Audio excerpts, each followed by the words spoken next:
Hi, Professor. My name is Haising, and today I'd like to share my reflection on what was discussed in week 10 of our creative thinking class.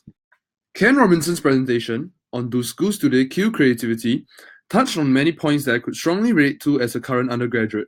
He discusses the importance of human creativity and says that children who we believe possess exceptional talents aren't necessarily exceptional, but were simply able to discover their talents. As a student who has lived and breathed the Singapore education system, I agree that our system does not provide children with nearly enough opportunity to discover and develop our talents. We are unable to realize our creative abilities because most of our lessons and curriculum content do not necessarily reflect our interests and allow for any creativity.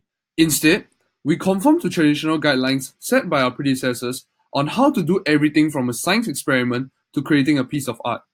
Time to explore and be creative in such activities is very limited, or even non-existent on most days.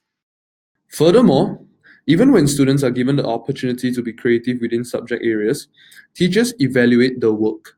They grade everything students do throughout the day, from socializing and participating to the attendance and the work they produce.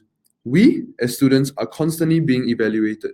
As a result, students often go through the system liking subjects we are good at and sticking with them because we are afraid to fail when we attempt something new. This limits our creativity and prevents us from producing original work. To mitigate this, teachers and educators could be more susceptible to different approaches and perspectives of how students bring their ideas to life. Another part that I enjoyed about Ken Robinson's talk was the mention of Gillian Lin, the choreographer of the Broadway musical Cats. He made me consider the impact on students who grow up labeled as struggling individuals.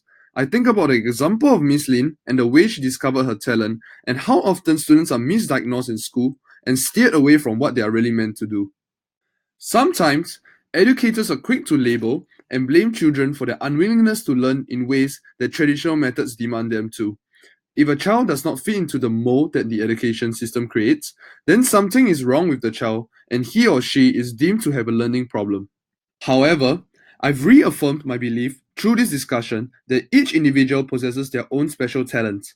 I also understand that in today's system, students will never be able to fully develop their talents in school the way they would on their own.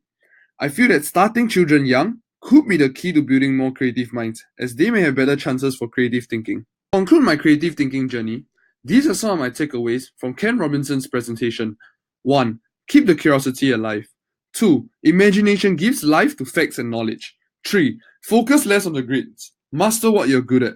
And lastly, mistakes are the best opportunity to improve yourself. Signing off in the wise words of Ken Robinson, if you're not prepared to be wrong, you never come up with anything original. Thank you for your kind attention.